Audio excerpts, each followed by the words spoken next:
So I wanted to chat. You did talk about moving to Austin earlier, and I find this so intriguing because, again, you're an indie pop artist. I am also in Texas.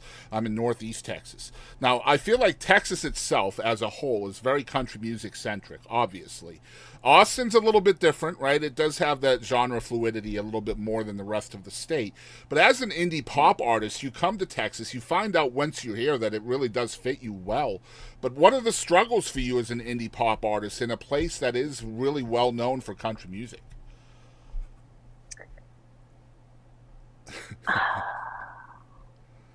The struggle is real Yeah. because people in Austin want country and Americana and blues and rock. And I have felt a little bit pushed out being a pop artist. And I've talked to other pop artists here that have felt the same. It's very, very hard to get as much stage time as, say, a country artist. That being said, I'm not sitting here and wallowing about it because I'm like, all right, well, I can do hard things. I know because I've done hard things. Yeah. So I'll just knock down the doors.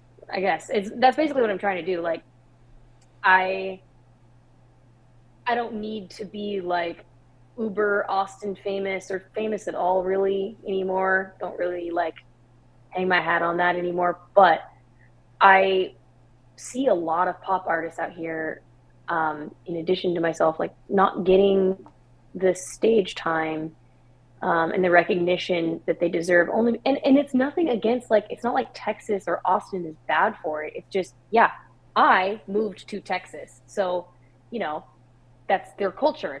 That's totally fine. I go out and I enjoy Americana and country bands all the time, um, but I can't really reconcile it. Why did I move to Austin? Why not Nashville? Why not LA? Yeah. LA is a huge thing. Because I don't want to live there. Because I want to live in Austin. Because Austin is dope, and the sun shines all the time, and the people are kind, and the community is beautiful, and nobody has ever made me feel bad about being a pop artist. You know what I mean? Like Hmm. nobody's Good. actively trying to be like, get out of our town. Everybody's always been very sweet. But it's just old habits die hard. I mean, I think Hmm. that Austin's always going to be like a country blues place. That's who they are. That's totally cool. I just also want to be here Yeah. and be a part of it. And you need to be here. I've made this my home. Texas needs Ruthie Craft, and Texas needs people like you, and like Scott Strickland, mutual friend that you and I Yeah, have, right? Like, I love yeah, Scott so much, and he has a place here in Texas, and Texas needs more of people like Scott Strickland, I and agree. just different vibes, right? Like, it's so important. I don't feel like I feel like a lot of times in Texas, I feel like the listener needs art to be a very straight line. And art can never be a straight line. There has to be some squiggles in there, right? Like you don't just get Mm, just country music. There has to be something in it. Otherwise, diversity. yeah, it all sounds the same. Otherwise, and like art in a straight line is no fun to look at, right? So, That's well said. Yeah. yeah, thank you. So I wanted to one last thing before we get into our fun segments, which I think you'll enjoy, is just your first your EP. But I also love the idea and the strategy, perhaps behind releasing a live record too. So just so you guys know out there, she has her debut EP came out in 24. It's called Sound of Blue, and we'll be including the title track from that here in a little while. But you also did a live recording of this from Orb Studios. What was the strategy behind doing a live version of it as well?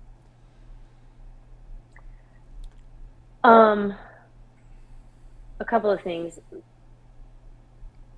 I started to receive a lot of comments from people saying like, I like your recorded music. I think it's great. But like your strong suit and where you shine is with your band on stage. And I just wish people outside of Austin could hear that more. And it's really hard to tour as an indie artist. It's Yes. expensive and arduous. So um, I was like, man, what if I noticed that I listen to a lot of live music on Spotify, live versions of songs, because it just feels real. Like you can feel almost like you're there in the room, and they're not comping vocals. It's just raw. And my music has always been about raw emotion, processing out loud. And so I wanted to do that. So we got a day. we actually won a free day at Orb because they were doing like this Christmas giveaway, and they're like, you win a free studio day. And I was like, hell yeah, this is our chance. Nice. So we went in and I put the band together. And at first I was like, maybe we should record some new songs and do live versions of those and stuff. But since recording the EP, the Sound of Blue songs had morphed so much and evolved and blossomed as we played them. And I really wanted people to have a streamable experience of those songs. So the versions we did were not identical to the EP versions. They're how we do them now. We got to just play. We just got to play, which was so fun because sometimes this music business gets so serious Hmm. and it's all release Especially in the schedules and studio, right? promo. Especially in the studio. Yeah. Yeah. And so I got to get in, we got to go in there and just like, what if we did this? My keyboard player's like, what if we did this like Queen style bridge here? And my guitar player's like, can I use this guitar instead? And like, we got to just have fun and just like be kids. And that's what came out of it. And I'm going to be honest with you, I think that the live version of Deja Vu on the Sound of Blue or EP is my favorite thing I've ever recorded. I think it turned out so sick, and people would have never heard that otherwise because that's what we're doing live now with that song. And yeah, so that's kind of the impetus behind it. We just wanted to give people a live experience who wouldn't otherwise be able to see us live. I love the idea. Like it's such a good idea, and in the day and age where Spotify and other platforms like almost require more content, right? It like makes Mm-hmm. sense to put that out.